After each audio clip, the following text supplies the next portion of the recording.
Hey, thank you all for being here. We'll kick off the breakout session. As you know, we are digging further into practical strategies for diversifying and adapting procurement models.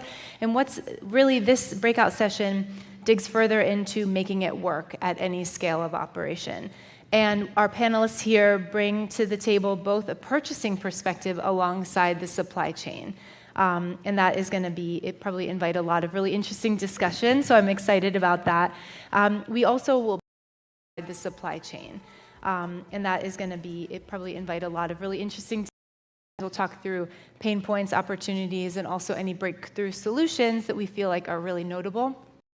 Kind of dig a bit further into your questions. We'll talk through pain points, opportunities, and also any breakthrough solutions that we feel like are really notable to help inform you to go home and to take action for building more long-term resilience and security into your supply chain. I want to also mention that this session is live streamed, so thank you to any of those who are joining on the live stream today as well. We've heard from some of the panelists here already in our general sessions, but I want to give a chance for everyone to kind of restate their role and sector if they have spoken before, and then of course for Caitlin and for Monique to introduce themselves. So if you can take a moment, we'll start with Monique, to just introduce yourself and how your role connects to building resilience into procurement models and supply chains. Hi, so Monique Roll, I'm the manager of menu planning and procurement for Baltimore City Public Schools. So in that sector, we have 160 school sites serving about 20,000 breakfast meals and 48 to 50,000 lunch. So we participate in all of the meal programs, seeing that our district is CEP, so all of the students eat for free. So how we connect to the supply is that just working with the USDA with our commodity goods, and then also our mainline distributor and produce distributor, because one of our key focus is local procurement, so working with local farmers, because we have a 200-mile radius for our local that's in all of our contracts. Great, yeah, thank you. And hi again, everyone. Rachel Terry, I'm the National Partnerships Director at the Common Market. Hello, Caitlin Ripash. I'm a local procurement director with Aramark's responsible sourcing team. So our team works on supplier diversity, sustainable sourcing, and then local procurement. My role specifically is to focus on contracting with regional and diverse suppliers across the US for our institutional food service locations. Hello, I'm Veronica Womack. I am the Executive Director of the Rural Studies Institute at Georgia College and State University and founder of the Black Farmers Network. I'm Lindsay Lesher-Shute, and I am a farmer at Hardy Roots Community Farm here in the Hudson Valley, a scaled organic vegetable farm, and I'm also the CEO and co-founder of the Farm Generations Cooperative and Grown By. Great, thank you so much. So I'm going to make sure to leave about, enough time at the end, let's say 35, hopefully 40 minutes for your questions. I know you guys are all spread out. We have one mic up here for you to stand up when that time comes. So please write your questions down, and then we'll accept some questions up here. I'm going to start with some questions that I have for this group, and then we'll move into your questions. So first, I'd like to start with a question from Monique. Since you're bringing this K-12 perspective, I'd love to hear more about the procurement challenges in the K-12 environment, and also if there are any recent breakthrough programs to note that we should know about. Yes. So as far as with the programs that we serve, when we talk about local procurement, like I said, that's a part of all of our big contracts. But because we're heavily mandated by the USDA, we have to ensure that all of our meals are compliant and reimbursable, which means that it isn't until the meals are served that's when we get reimbursed. So looking to ensure that we have our grains, and then when you talk about the produce, ensuring that it's a leafy green vegetable. So we use romaine lettuce, spinach. On our menus, we don't serve iceberg lettuce. And then also with our milk, that's also a local product for us, coming literally a couple blocks up from our central office. So those are the types of things that we do in that regard to ensure that all of our meals are reimbursable for the students. And then for us, we're more in the introductory phase when it comes to like plan forward. So we look at our other school partners. We're a part of the Urban School Food Alliance. So looking at what other school districts are doing and trying to incorporate that into our meal program. Yeah, and I know that you are a member of our Healthy Kids Collaborative, and there's some great work happening there. I know from even from a milk perspective, there's maybe Chef Ann Foundation or Urban School Food Alliance in particular also piloting programs to promote more local milk, and also there's a bulk milk pilot happening, which is a really interesting model as well too. I would say that, do you feel like given the requirements of the K-12 and coming from USDA National School Lunch Program, that you feel like that impacts, like are there specific workarounds and opportunities to increase local procurement based on that framework? Yeah, so I definitely think there's opportunities for that, but it's really building your individual partnerships and networking within your particular region, so the Mid-Atlantic or in Maryland for us. So there's always opportunities.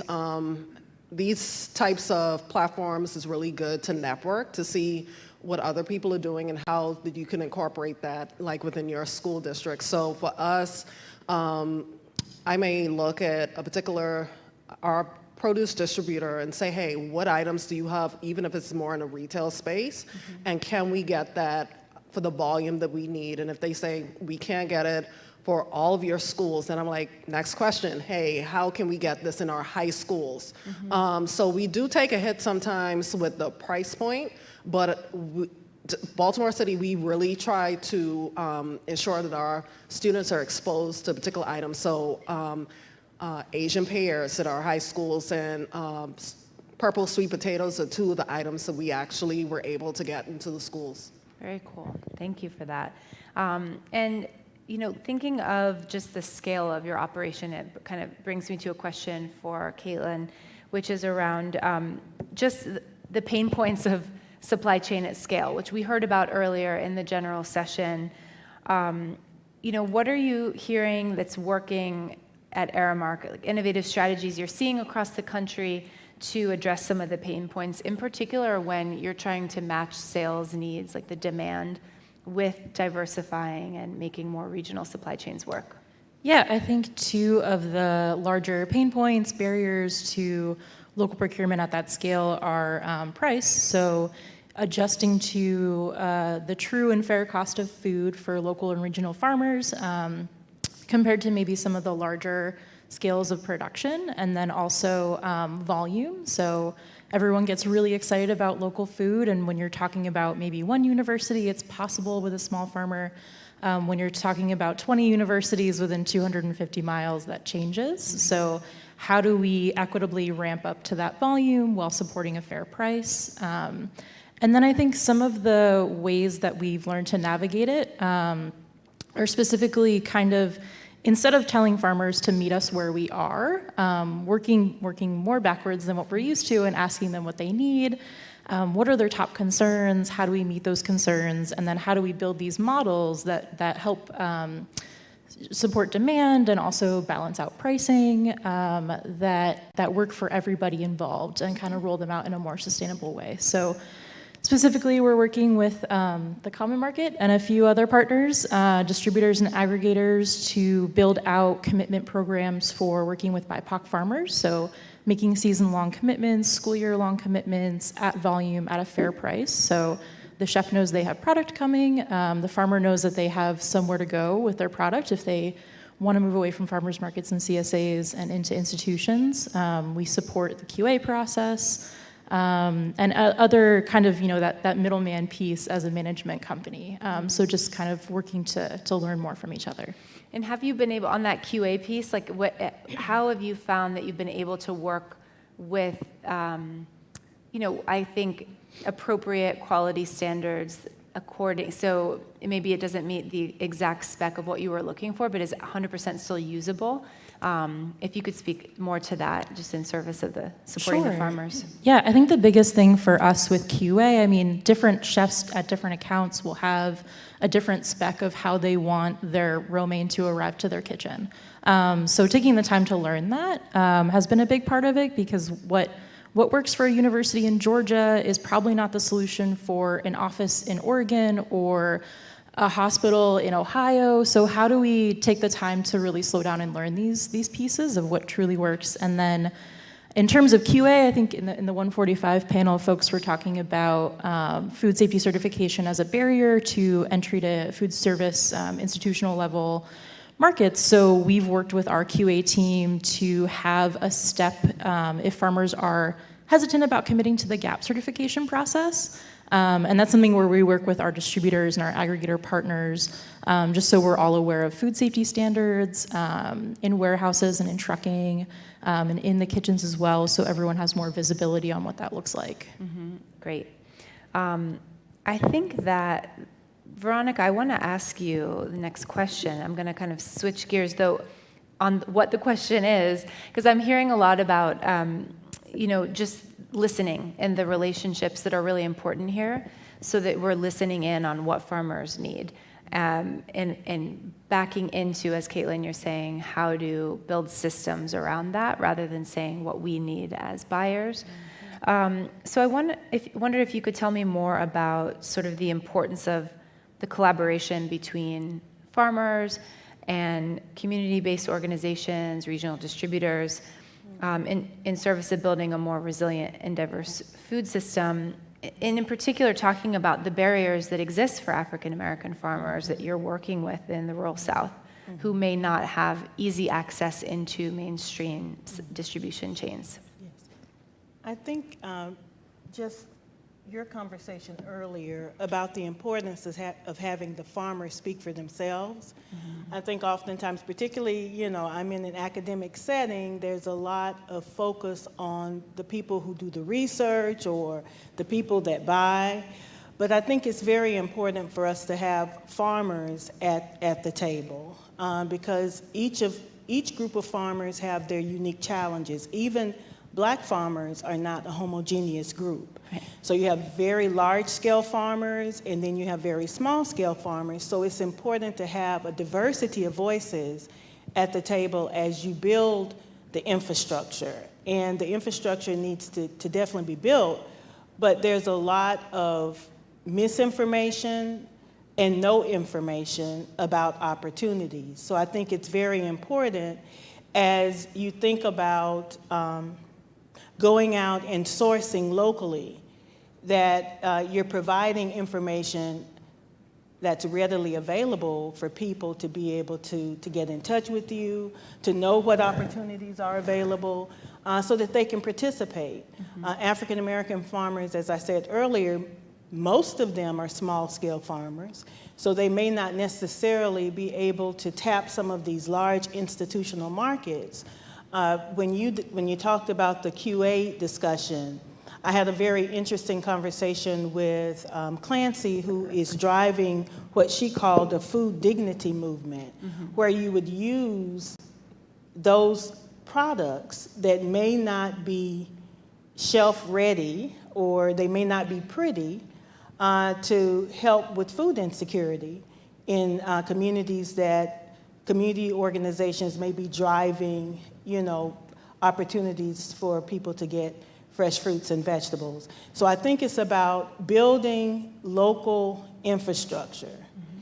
that would support small-scale farmers and connect them with markets locally, because many of these farmers just don't have the capacity to do these big things, but there's so much need right there in their community. Yeah, can you give an example of that? Like when their farmers are working directly with a community organization or with a city or state that has worked for them? Definitely.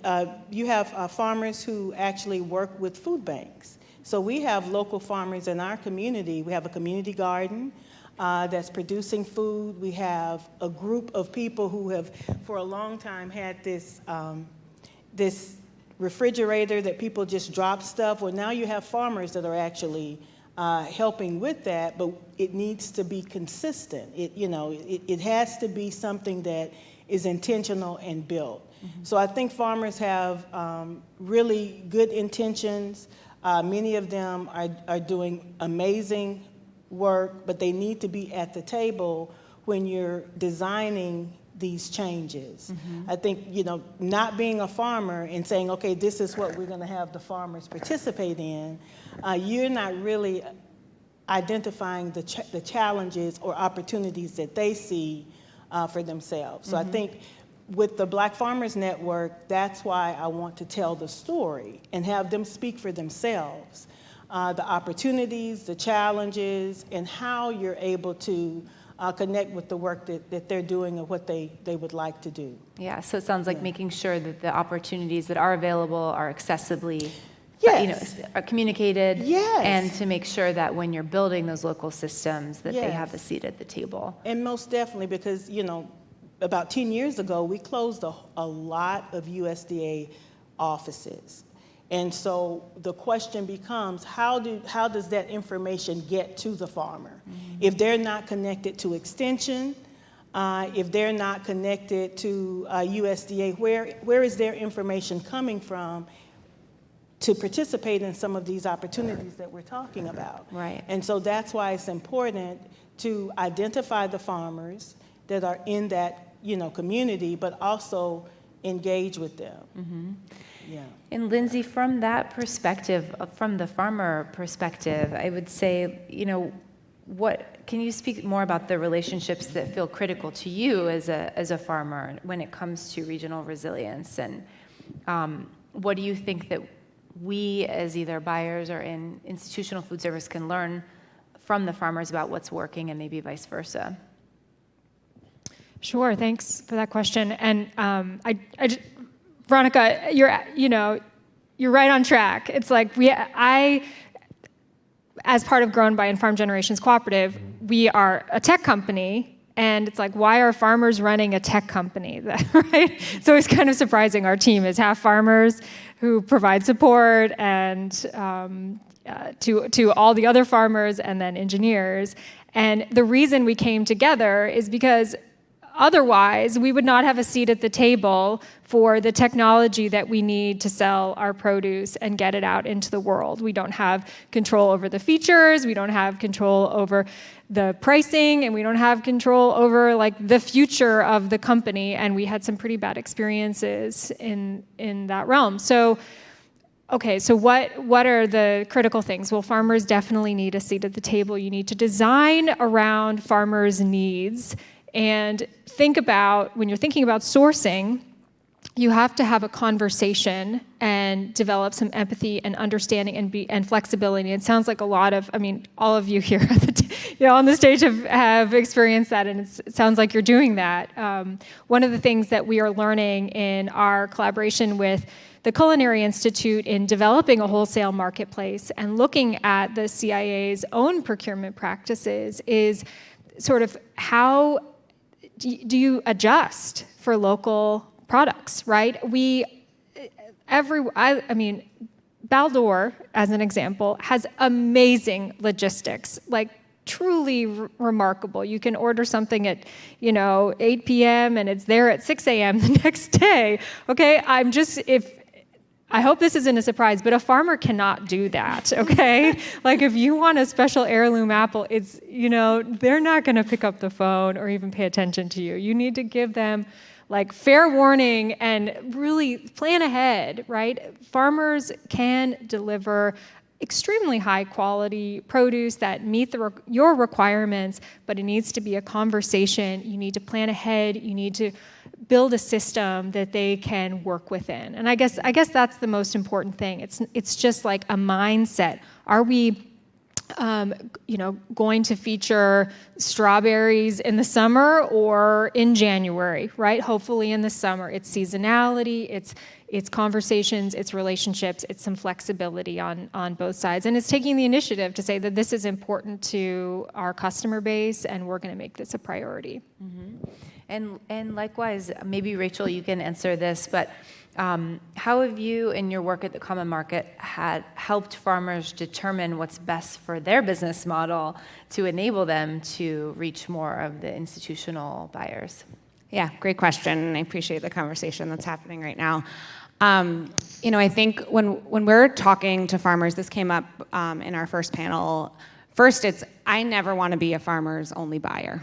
That is never going to be best for that farm, and it's not going to be good for us as well to take on so much of that responsibility with a producer. And so it's having these conversations, it's taking a step back, it's understanding. I mean, there are many farmers that we work with at Common Market where we're the first wholesale buyer that they've ever worked with before. And it's having conversations with them. If you're used to a retail price point or a direct-to-consumer price point, it's obviously going to look different to sell wholesale. And perhaps you can't shift your whole business model to that direction, and that may or may not make sense for that farm. But what does it look like to talk about working with us for 15 cases of collards a week? And we have worked with farms that are on 2 acres of land, and they start with that commitment for 15 cases of collards a week. And what they know up front is that that's committed revenue for them. And so they still can get that higher price point on direct-to-consumer products for the rest of what they're growing, but they can go into the season knowing that they have that committed market. And so I think it depends on the farmer, and it depends on the relationship, and it depends on the buyer. But I think your points of being able to take a step back and really understand what farmers need, and also that they might not have the time to sit down with buyers all the time, right? They're on the field, they're working, they're growing, they're harvesting. What is the role of all of us in this ecosystem to try to break down some of those barriers? Make it really clear, what is Baltimore City looking for when they're going out to buy? What can we all do in this ecosystem to translate that to a farmer and talk to them of does this opportunity actually make sense for you at the price point they would have to be at, or does it not? And being really working on both sides of that conversation so that we're rooting opportunities in what makes sense for producers, and also having realistic conversations with buyers about that won't work for this farm, or this is what would work, and can we meet somewhere in the middle? And I think it's in those gray areas that all of the really exciting innovation and new ideas and new sorts of partnerships can really come through. Mm-hmm. Wonderful. And Monique, maybe you can give us a window into it in real practice. But I mean, how do you build the time to actually connect with direct farmers? What are the systems or tools you're using to do that, so you can listen in and then adapt what you're ordering? Yeah, so in Baltimore City, we just connect through our state. Okay. So with the state, there may be grants that we try to get as many grants as possible. So looking at that and seeing what the need is, whether it be local Black farmers, and working with them. And then also, like I said, just in general, speaking with our mainline produce distributor to speak with their local buyer. I have meetings with them to say, like I said before, hey, what do you have? What can we get? And just have those conversations about being flexible on the items that we need. So in the Maryland area, at a certain point in time, you have collard greens. Can we get the collard greens? But one of the challenges is that for Baltimore City, we need a lot of our items fully processed, meaning it needs to be chopped or shredded in that form so the schools can utilize it. For years, we've had butternut squash on the menu, and that's been a favorite for the students during the fall. So having those conversations on what we would like to see way in advance, like you said, with contracting, even though we don't do that, we have those conversations months in advance. Okay. And we're pretty flexible to where, like I said, do you have the quantities that we need? And if not, can we get the quantities that you have? Just to build those relationships and see how it works and then move from there. Mm-hmm. And is that value add, so the processing of the collard greens, for example, happening on the farm? Is it happening at the distributor level, or how does that work? Or it could be, as long as they're GAP certified, so that's one of the challenges, and then bringing it into our produce distributor, because for us, it needs to go directly to our 160 school sites.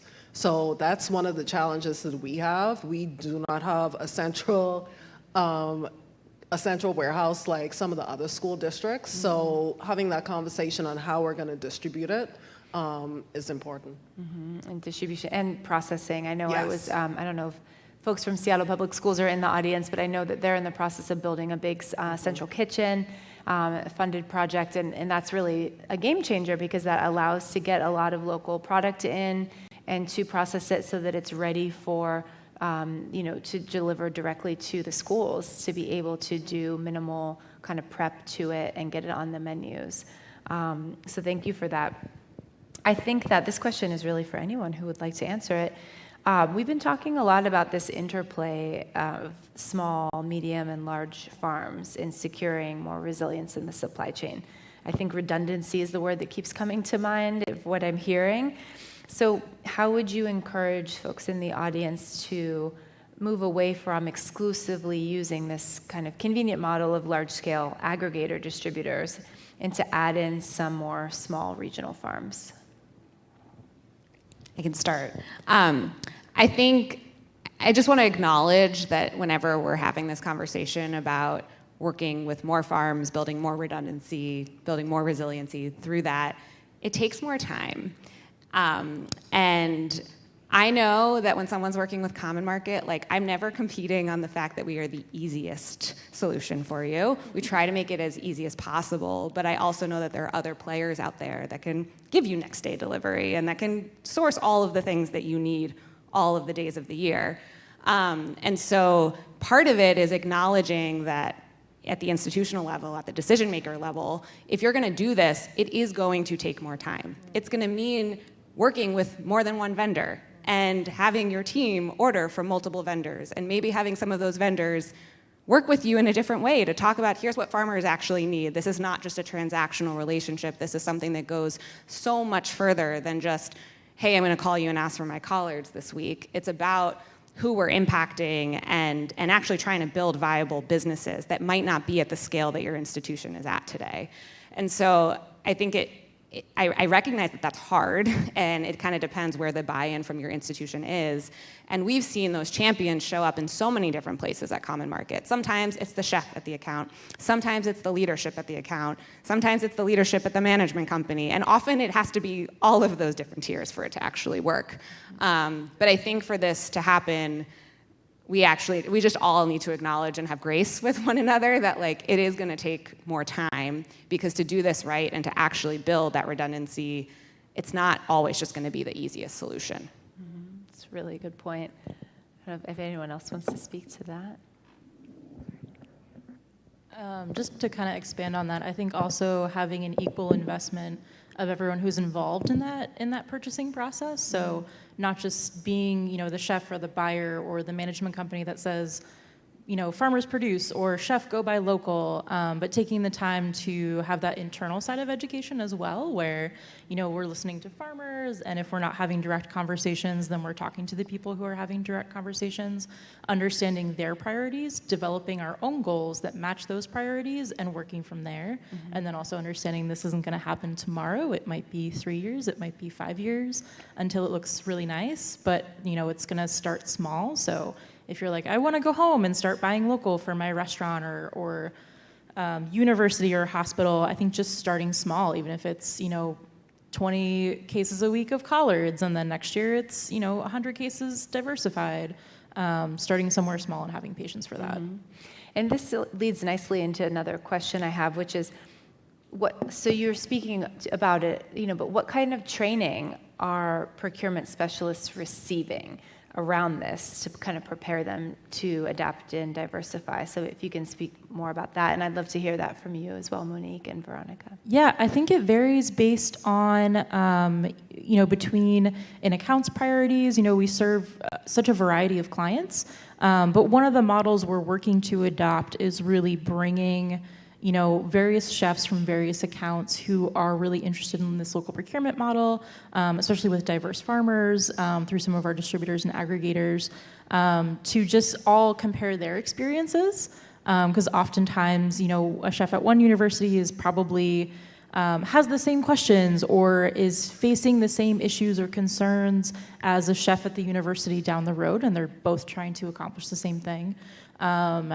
Sharing whatever I can from a supply chain perspective, the really cool thing about working in supply chain is with my background, having, like, I worked on diversified farms and farm cooperatives for over a decade before I joined corporate supply chain. So being able to, you know, bring that empathy, even though it's not my farm at the end of the day, but like, where do I find the person who can relay that story and bring more of that empathy beyond just this transaction that we're talking about?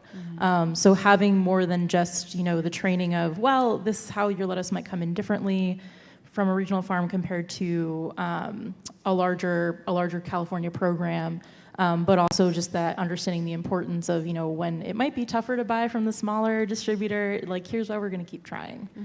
So really trying to round out that perspective. Great. And so for us, it's just trying to get the farmers, but also telling their story. So a part of it's nutrition education, going out to the schools, and talking about, like, the work that they're doing. But it's always about the networking, understanding that there may be challenges, but that's one of the things that in order to make change, you need to do the baby steps and work with them, see what they have, and see how you could incorporate that. And like you said, it may not be easy at the beginning, but you need to see those small changes in order to make the big change. So we're not looking for them to give us a scale or for it to look a certain way, but at a minimum, we just need the product. We need the product, meaning that whatever you have, more than likely you could find a partner like Baltimore City that's willing to bring that into the school site, especially when in Maryland it's pretty much apples. So any change is welcome in that regard. Great. And Veronica, do you have anything to share on that from, I guess you're working within a college and university, but I don't know if you have any thought on that as well? Not necessarily from the perspective of a university, but from the perspective of the need to build relationships in procurement, because as part of my research, I've found a lot of farmers who have been made promises. They've actually, put crops in the ground based on promises of procurement, only to find out that, it didn't happen. And so I think it's really important to build relationships with the farmer first. And then be honest about what you're looking for. Sometimes there may be this push to work with particular farmers, or we need to do this or we need to do that, but we have to be honest and realistic about the challenges, but also the opportunities. And it will take time to build an infrastructure. It's not going to happen overnight. Many of the BIPOC farmers, Black farmers in particular, they work other jobs. This isn't their only job. So their ability to really engage with people and build all of these relationships and all of that, it will take time for us to get to where we want to be. I'm not saying don't give up on that, but let's be realistic and not have farmers go out based on what your initial conversation with them, was, and then you disappear. Right. It sounds like you need to take a long view, really, and start to build the relationships and continue maybe some types of procurement you're doing while you build and kind of add in and work build slowly. over time. Because I know, on this side, you need that product. Right. You need that product. You can't say, okay, well, don't worry about it. You need the product. On the other side, many farmers with very little resource is putting faith in what you say you need, and then if that match doesn't happen, that's devastating. So it's important, for both sides to build that relationship over time and take the time to do that. And one of the things that we actually do is make sure that commitment is a small commitment. So whether it be 20% of the 100% that we need, just to see how that partnership is going to work. And one of the things is having those conversations, because it's going to be a new partner. It seems minuscule, but ensuring that you ask all of those questions at the beginning and have those conversations. So when we onboard, we have weekly calls just to make sure they understand the commitment and what we need and the quantity and the time frame that we need it in, and always have a backup plan. Unfortunately, like you said, we need the product. So we're relying on that product just how the farmers are relying, once they harvest it, that it's going to go to a school district or another entity. And I think, in terms of how we do things, even at the university level, but other entities as well, we typically move around with jobs, and so that relationship may drop. And just making sure that if you move on, that you have introduced the person that will replace you to help this relationship, continue. Yeah. I'm going to now see if anyone in the audience has any questions. I know you have to be brave and stand up and walk over to the mic because we won't be able to hear you, but please go ahead and do that now if you like, and I'll give you time to walk on down. This is like a game show moment. Come on down. Thank you for being here. Can confirm it is an intimidating walk. Yeah. First of all, thank you so much to here, let me move this up. There we go. Thank you so much to the panelists for sharing your stories and your perspectives. Really appreciate it. One thing you asked was about connecting small farmers to local markets, which Veronica gave amazing examples of. Also from a West Coast perspective, LA Food Policy Council is doing great work using kind of policy CalFresh dollars to connect local farmers of color to corner stores in underserved communities. So that's also another example. But also wanted to talk about shortening the supply chain for high volume food service environments. Caitlin, you spoke to this a little bit with regard to the lettuce example, but would love to dig into that a little more and understand success stories for that in terms of how you cultivate that culinary patience with shortening the supply chain and localizing the supply chain for those high volume, intense food service environments. Thank you.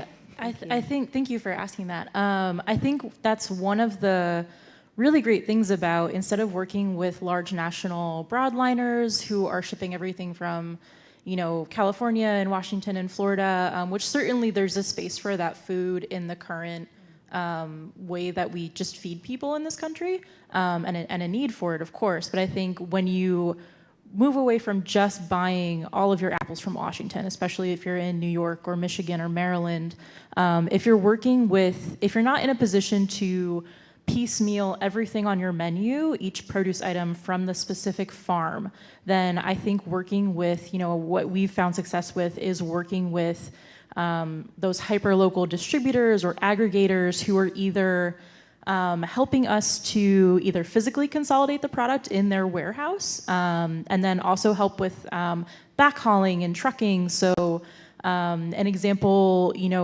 when I worked with a farmer cooperative in Lancaster, we did all the trucking because the farmers didn't have their own trucking.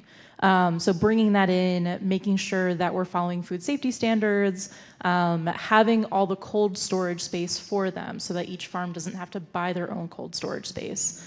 And just kind of helping, again, closing those gaps. But then also, those hyper-local distributors and aggregators, they're not buying apples from Washington. So that is helping to shorten that supply chain there. So, we work with the Common Market Southeast in Atlanta for our schools and universities within about a 250-mile radius. And the farms are also in a similar radius. So they're buying product from within the region. It might not be the farm down the road, because there might not be a farm down the road, but it can be the farm within the state. It's great. Institutions, schools, K-12 universities, they love having Georgia-grown product on their Georgia University menu. So leaning on that, but then, again, you don't have a turnkey solution in every single state or every single county, so you have to just spend the time to figure that out. And I think that's going to help in long term shorten those supply chains where we can. Got it. Thank you so much. Appreciate it. Great. Any other audience questions? I'll let you prepare for your walk to the microphone, and I'll ask another question here. I wanted to speak more to, you mentioned Georgia product and Georgia peaches and Georgia State and sort of the pride in that. And I want to maybe just open this up and Veronica, we had talked about this before, but just if you can discuss more of the significance of preserving ancestral foodways and the cultural significance of and relevance of certain foods to bring into menus, especially in institutional environments. And maybe we'll start with Veronica and anyone who'd like to speak to that. Yeah, I think this is a wonderful way for small-scale farmers to potentially break into some markets. The niche market that would allow cultural food, the preserves. When I think about southern food, we have the fruit preserves. We have, some of the fruits, some of the interesting meats. But this would be a way for our farmers to be able to sell and get into markets while educating people on their foodways. So it could be an educational opportunity as well as an economic development, one. I think it's really, really important to not forget the food traditions because within the Black Belt region in particular, food is not just food. Food is social, food is family, food is community. So with the death of farms, you have not only unhealthy bodies, but unhealthy communities. And so I think building opportunities for regional farmers, small-scale farmers, to keep those traditions alive, to also educate the next generation on those traditions, as well as the broader community, it changes the narrative. And that's the work that I like. I think when I say we need farmers to participate in discussion, I'm really talking about making sure that people have the story, that they understand the narrative of the farm and the region, the distinctiveness of the history, the agrarian tradition, all of that. When you're working with these farmers, you're not just working with that farmer, you're working with that community, with that tradition, with that foodway. And so I don't want us to lose that. I do understand that markets drive things, but you also have to create the context so that people are aware that to have a connection to a local farmer is economic development. Right, yeah. It is supporting small business. Yeah. And so that's, Yeah, and I know you can respond, but I want to make sure, that one of our menus of change principles is celebrate cultural diversity and on menus and bring that in. And I think that especially in K-12 and college and university, and even in commercial operations where you have opportunities to sort of celebrate cultural holidays and things like that, it's a chance if you have to just carve out a small percentage of your procurement that is in service of what you're saying and seeking out suppliers who have particular products. That's a great way to pull it together and to feature certain products in an educational and celebratory way. I just very much appreciate what you just said, and I will say, as being part of the Farm Generations Cooperative and the Grown By platform, it's been so cool because we don't control what our farmers sell, right? Like they sell what they want to sell and how they want to sell it, and there's such a remarkable and beautiful diversity of products that are available, and many of us don't know that they're available. Like one of our new farmers is the Texas Tribal Buffalo Project, and they're shipping bison meat all across Texas. There's a Choi division that is right here in the Hudson Valley that brings Asian-inspired greens and traditional foods to New York City neighborhoods that have requested. I mean, there's so much more, I guess, if that makes sense, that if by partnering with producers, you can expand your menu, you can expand perspectives, you can bring really meaningful and important stories to the table. And I think that is a lot of the value of really developing those relationships and being willing to go to the farm and carve out a place for unique foods and just broaden your menu beyond what might be just easily available, I guess, if that makes sense. Yeah, that's great. Any takers out there? Any questions? Great. Oh, good. This is a cue? Yes, look at that. This is great. I like this self-organizing system here. Thank you so much, everybody, for the work that you do and this incredible panel. It's been an incredible experience hearing all of your perspectives. I was wondering, and this is a pretty open, multi-part question, so sorry. I was wondering if you can speak to the existing or potential safety nets for farmers impacted by climate change and natural disasters. What protections exist in contracts or policy, either local or federal, through any respective organization? And what key policies or operations would you propose to support regional resilience in the face of increased weather unpredictability and fluctuation? Thank you. Great questions. Thanks, Alex.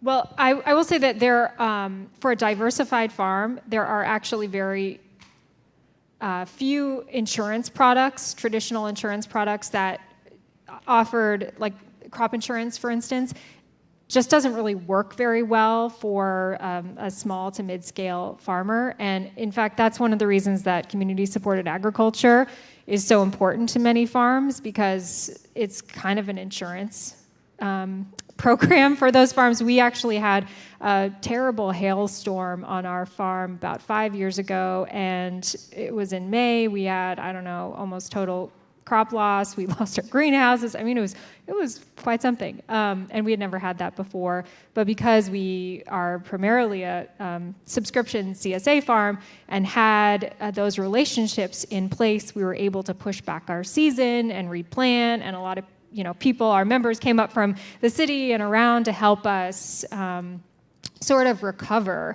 But that's really speaking to the resiliency of a food system and why those relationships are there and important, and sometimes will take you further than any insurance product. Not to say that it shouldn't exist, but that is I'm glad you brought that up, and that is one of the challenges that farms face in an environment where that is rapidly changing, right? And the risks of severe weather are growing. I think as someone who's no longer a farmer and no longer bears that risk, I think in terms of supply chain, how do we get to a place where we're building out better either legal insurance or just insurance plans for how do we help farmers shift as their climate shifts. I think the new growing zone map that came out this year, I think where I live, we didn't really shift a zone, but lots of other zones are already shifting. And that was only I think it's a 12-year measurement change. So that's really alarming. We're seeing, frost dates are changing. First and last frost are changing. So how does that impact what you can grow, especially if you're a diversified vegetable farm? And I think, how do we shift that? I don't think I've heard anyone up here today mention the Farm Bill. Maybe it's a good time to do so now. But I think having some more recognition for the very real climate threat of all farms of all scale in this country, which is a threat to our food security for everybody. So how do we build that into a more just and equitable farm bill? I don't know if it's going to happen this year, but where do we get that in the longer term where, perhaps something that could look like is, not just legal insurance and financial support, but also training if your growing zone changes and you have to learn how to grow something else, or your climate no longer supports cattle, or your water supply no longer supports cattle. How do you build in legislation that's fair to everybody and not just taking resources from the climate winners that will also be temporary? Mm-hmm. Super interesting. Anyone else want to speak to that? Or what would you dream up for a policy for that? Well, I can just share in terms of the way that we work with our farmers, and if there were to be a crop failure, I think to your question too was what language is in contracts. I know and this comes back to the relationship building with the buyers, but having conversations about if there were to be a crop failure on one of the crops, would you accept a substitution, or would you be willing to work with this farm to understand what their timeline would be so that we can support that farmer in getting back up and running, and recognizing that talking about hailstorms, talking about infrastructure. That's happened to many of our farms in Texas and the South. Having partners at the table that are willing to share in some of that risk with producers. So, at Common Market, we have some financing that we've been able to provide farmers at 0% interest, and that's because we have long-term relationships with these farmers. We trust them, we know them. In essence, we know that they're a good investment for us, and we are invested in their success. And so I think trying to see more of those models out there, that's not a policy fix, but it's like a relationship-based approach, and making sure that contracts have language in them about what were to happen if there was a crop failure, and everyone being on the same page that the point here is to be supporting these farmers, and that might have to shift as the nature of their operations shift as well. Yeah. Thank you. Okay, next up. Great. I have a very basic question. A purple sweet potato is like the coolest thing for any kid to eat. So why was it challenging to get a purple sweet potato and an Asian pear into Baltimore schools? And what larger problem does that represent? Yeah, so pretty much having those conversations about what items do they have and the quantity that we need it in. So sometimes the items like a purple sweet potato or Asian pear, that's more geared towards their retail market. And so they may have already committed to the retail market for those particular items. So with that, we weren't able to get it into all of our schools, but like I said, we took what they gave us. And if you don't know, Baltimore is the Ravens, so purple, so we made it a Purple Friday when we introduced it. So it went over really well in that regard, but it's just one of those things where you have to have the conversations at the right time before they commit to anyone else, so you're able to get those products in. Interesting. If I can just add about purple sweet potatoes specifically really quickly. So certain specialty crops, if they're cultivated by a particular grower or a particular shipper, they can actually copyright the cultivar, I think. So purple sweet potatoes fell victim to that, I think for at least a decade. So only one shipper could actually grow them. So it's not the specific case for every single specialty crop, but a lot of those specialty crops, not everyone's actually allowed to even grow it. So there might not even be enough to feed a whole school district at the time. So that's, I don't know, something else for the Farm Bill to think about. Yeah, what a system failure there in a way. But I think also part of it is, what is the turning point where a demand for more kind of biodiverse products are coming in, so that it inspires the farmers to change what they're planting in support of kind of more varieties of sweet potatoes and more varieties of things that then end up on menus. And I feel like that dance is really interesting because it's a risk for farmers to change what they're planting. They need to have those conversations, and also, consumers need to be asking for it more, or buyers need to be asking for it too.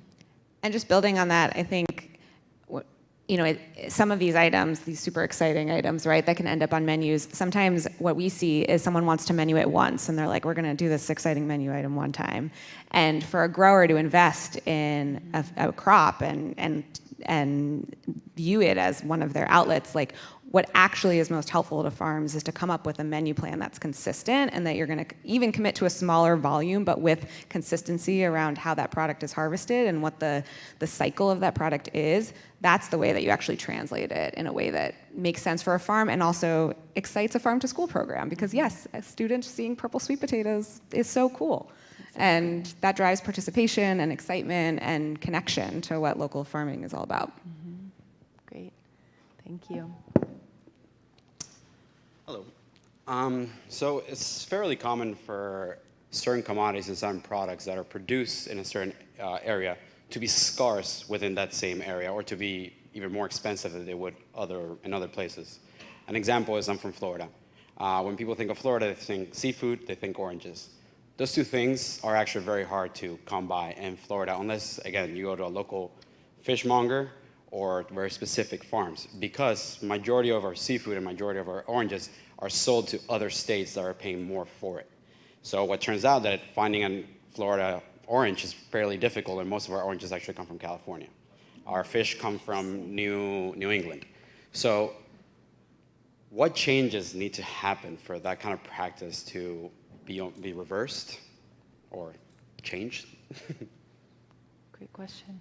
I'll share one thought. I mean, I think you're seeing increasingly the role of policy and incentives to keep food within local and regional food systems be a driver for this. We're seeing there's 15 states, I believe, across the country right now that have local food incentives for public schools, meaning that they actually get additional resources to buy food from within that state. What's happening there is it's more efficient for a farmer. They have more markets to move it out of that state. So what is the role of the ecosystem within that state to keep those dollars there? And of course, you have market drivers, but policy plays an incredibly important role as well. And thinking about what is a city, what is a state, what does a federal policy look like, that localizes things and gives those incentives to keep that product within that state is one driver that we've seen to be really successful. Have you asked the farmer? How I ask the farmer, yeah, they get more money for selling it and in different states. It's that simple. And the volume aspect of it, how much they're purchasing in other states. For them to sell it within their own state, they actually sell it at a premium or at the same cost they would for shipping it all the way to a different area. So people would just bring in things from other states because by volume they can just have a better price.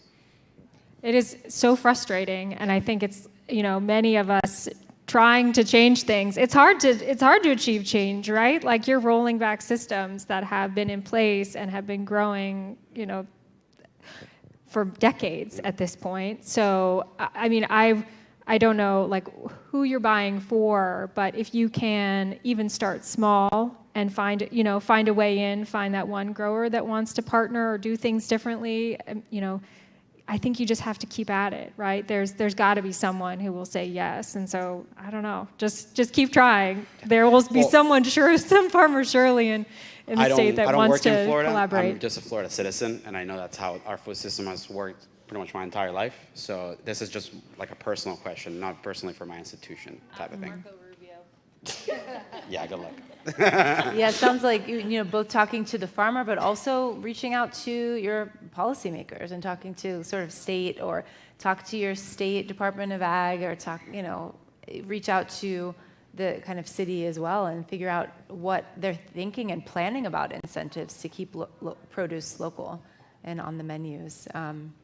But it is another system failure, perhaps, that's more desirable for the farmer to ship it away. That's not if you're looking at the full cycle of that product, that doesn't sound like the smartest scenario. And I'll just add, there's some farmers that we work with that prior to working with us, they sold all of their product through auction, and that was because that was primarily their main outlet. That was actually how Common Market started, was going to the auction and being like, how is it? It was an apple producer that ended up having to sell their cases at $10 a case, and there was just no way that the economics of that could work. And it was like, that was the only option that farmer had, was to go to auction. That was the only system that they were aware of. And I think what's happening is, for many farmers, they're just doing what they've always known, what they're, and currently in some states, that's the reality, right? Like it is more efficient, or for them, right? It's the path that they know is to go into those spaces. And some of those farmers that we've worked with that are used to auction, they get the highs of the auction and they get the lows of the auction. And for us to have a conversation about, I can guarantee you a market, maybe it's not going to capture all the highs that you get, but it's going to at least make sure that we're covering your costs, and you can talk to me about what your costs are to actually run your business.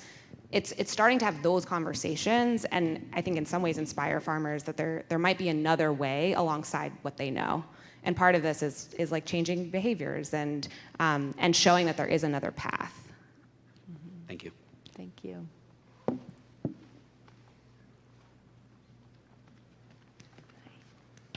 Move this up here. Hi, hello. So as a sustainability manager, I am very focused on truth and transparency when it comes to where our food is actually coming from, which proves to be a big challenge with broadliner distributors that may not have a source of where that's actually coming from, or even some regional distributors that may have 3 different options, or maybe just a state that things are coming from. And one thing that I've noticed with our work with Common Market is that I know exactly where everything is coming from, and it's something that I can track and have data on. Is that something that you've seen trending in terms of like reasons why people come to you guys, or schools that you work with or institutions that you work with, that's something that is of interest? to a lot of schools, and is that growing?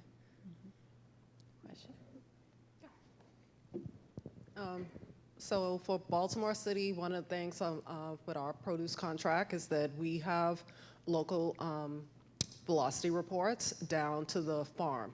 And that's something pretty much we've incorporated in our last 2 contracts. So we get a monthly report and looking at that. And one of the things is if I notice that something has changed, having that conversation with the produce distributor and then also speaking with the local buyers to see what can we do to change that. So yeah, we do have those conversations. We look at the reports because we do have external partners that we ask about this information as part of our procurement. So we definitely track it. Yeah, we also see have seen a significant increase in requests from various clients on that local spending data. So we've really moved that responsibility to our distributors, whether they're large-scale broadliners or smaller-scale local-focused distributors, to have that local reporting. So we have a template that we provide them. They all get uploaded into the same database, and we can run reports based on either a distributor or a farm. It comes down to farm identification or client, or all of healthcare, for example. So really relying on our partners in procurement, adding that to contracts as a requirement for that local procurement, local reporting piece, and then also ensuring that it's accurate. So running QA on those reports if something doesn't look correct, or just double checking that data and seeing how that looks.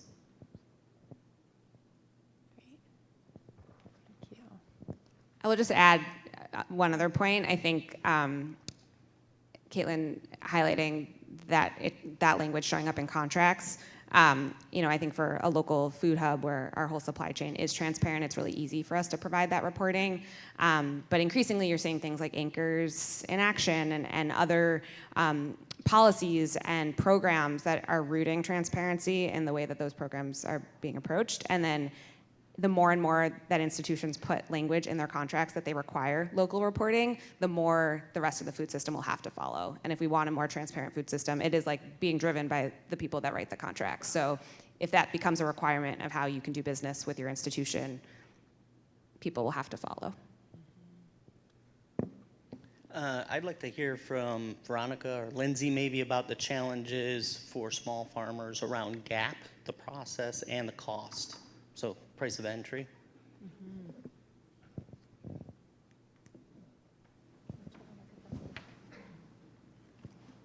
It's expensive. I don't know. It really is. We our farm happens to, we have just recently achieved that certification, and I'm sure my husband, Ben, who manages all of that part of our business, would have a lot more to say about it. But the big initial challenge for us was the Food Safety Modernization Act, because we have to be in full compliance with that. And some of it's a lot of just documentation, which is expensive. It's just having the time to create the certain procedures that are required. It can be tens of thousands of dollars, and that's not even really accounting for the personnel costs. So yeah, I don't know. It can be a real hurdle for many farms. I agree with you. There's a lot of resources, and resources, as you said, are not just financial resources. It's time resources. It's information resources. And so I think in an effort to do things right or moral, we have to also think about the audience and the diversity of our farmers and what we really are going to get out of all of these certifications. There's many certifications that have hurdles that very few farmers are able to meet. And so I'm just,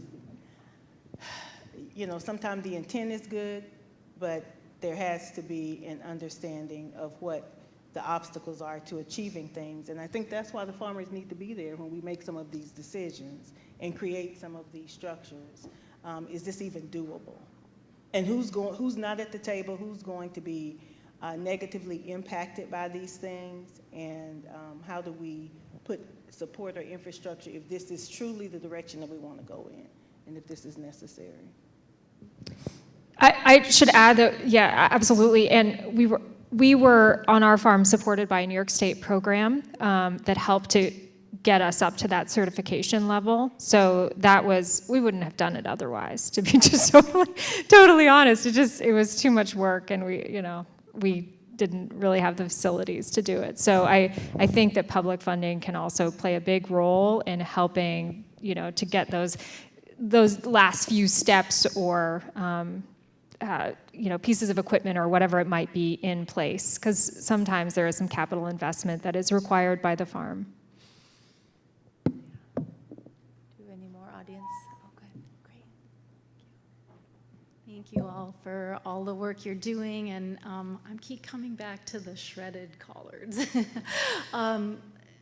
Working at a large institution, the rising costs of labor, the labor is hard to find, and then really wanting to focus on some of the increasing our local procurement. That infrastructure word has been said over and over and over again, and and when some of the product is coming in the door, we've been now looking at what's that little extra that it's already done, like the shredding, like the chopping, like the broccoli flowerets. And I'm just wondering how you all are thinking about that infrastructure piece and that rising cost piece and the labor issues. I know that that farms are facing labor issues as well. So I'm just wondering how you're thinking about that in terms of the growing need for efficiency, the growing need for keeping costs low, and how we get to that infrastructure, how we work together to build it so it's there for our communities. Thank you. Well, I'll go back to COVID. So during COVID, schools were still open, feeding families. And one of the things, looking at labor, we had staff, but they didn't have enough time to pack all the boxes, seeing that families were taking a week's worth of meals. So thinking about it, we don't have the labor, but we still need to feed families. Baltimore City came up and decided to have a conversation with our state and then with USDA on how can we partner to get everyone what they need. So having that conversation was, can you put all of the produce that we are required to give the families in a box and then send it to us instead of just sending us boxes of items that we need to put together? And we were able, luckily, to be able to have it added to the catalog for USDA DoD Fresh, and it was added to the catalog for not only the state of Maryland, Baltimore City, the state of Maryland, but also other states that they wanted the product to be added. But we do have those challenges, but you just have to look at, what you need and who do you need to talk to make that change, because like with schools, we have to serve the students. I want to just celebrate Monique for this moment. This is a quiet but important change maker moment, because actually the system that you created by communicating and reaching out to your state and then USDA has now become a standard, if I'm correct, right? That's across USDA, that sort of produce box item is now integrated into other programs. Is that right? Yes, so it was more of a COVID product, but it was on the catalog shortly after school started back up, so right. It was still available. Excellent, thank you. It's really exciting. I just wanted to note that, and taking more steps like this will allow us to create incremental improvements in the system. And Rachel, did you want to share something? I'll just share, we run into that a lot with most of the farmers that we work with don't have fresh cut or IQF or processed products, and the few line items that we do have, of those are not our small farms. Like, we're working with much larger scale operations and able to provide a source identified option, and that's because we know that if we were to get a small farm product that's already going to be at a higher price point and try to get it into a processing facility, that there's frankly no way that an institution would actually buy that. So I think it's also in conversations with institutions understanding what their limitations are and talking about the products that make sense. Like, it may not make sense to talk about a field green that's going to take a lot of time to wash and clean, but maybe we can talk about cherry tomatoes or apples. And oftentimes, like, apples, I know it's not exciting, but oftentimes it is like the first thing that we can start with, because a school can take that in and then just serve the apple. And that's like our first relationship starter. And so I know there's a lot of excitement around processing and all of that, but like, what we have found at Common Market is the price point that it would ultimately end up at if we were to develop that supply chain ourselves would far exceed what an institution is actually willing to pay. So I'd be excited to talk more with others about that space, but that's been our experience. Yeah. And did we have one final question? We'll just make it, we'll do quick. I want to make sure you get a chance to ask it. I think it's building, thank you, on what you just discussed on cost, because I think that's one of the barriers we hear a lot about. It's, it sounds a bit cost prohibitive to do some of those things. So I'm curious, maybe Monique and Caitlin, how you've managed to overcome that and get the buy-in from your organizations to go down this road. Thank you. In terms of like processing items and infrastructure? Yeah, I think Just not generally the cost of local sourcing. Yeah, I think, again, I think it's something that it's not, we don't have the infrastructure for it right now. That's why we're all here. I think some of those policy drivers are going to be where we see impact. So again, the Farm Bill. I think there's 2 drafts out right now, or there were 2 drafts pending. We're still all living on the 2022 Farm Bill, I think. We might see a 2025, but it's almost election season. And beyond that, with the USDA, I can't remember if it's a Pennsylvania program or a national program, but there were infrastructure grants specifically for season extension or cold storage infrastructure, things like that. So I think it's actually going to become something where this goes into the hands of the institutions. If, large-scale or small-scale aggregators can't create their own large-scale processing facilities, can a region of institutions cooperatively buy through grant programs equipment and developing their own programs so they have more control over the supply chain? I think that might be a long-term possibility. Just in terms of the price question specifically, I will say that in some cases, this is not a fit.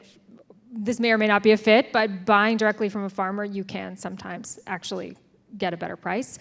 The other thing is that there are opportunities for many institutions to just buy differently to get a better price point if you're trying to buy local food, right? So if you can buy a bulk bin of apples, for instance, and find cold storage for that, as opposed to cases, you're going to get a much better price. If you can buy a whole animal and break it down, you're going to get a much better price, because whenever a small farm takes that animal to the slaughterhouse and pays the prices that we pay to get it processed, it's going to be a higher price, right? So just there's things that you kind of have to change the culture and the process by which you're intaking food to be able sometimes to make up that difference. But it is possible. But like as many of these conversations we've been having, it takes intention, it takes a drive to get it done, to bring that local food in, to figure out how to convince the USDA to change their standards for what is a produce box. It takes you have to really just be inspired and believe in what you're doing and keep going. But it is possible, but it does require change. And I think we'll have to leave it at that. So it sounds like have the conversations, continue the conversations today and tomorrow, and when you go home.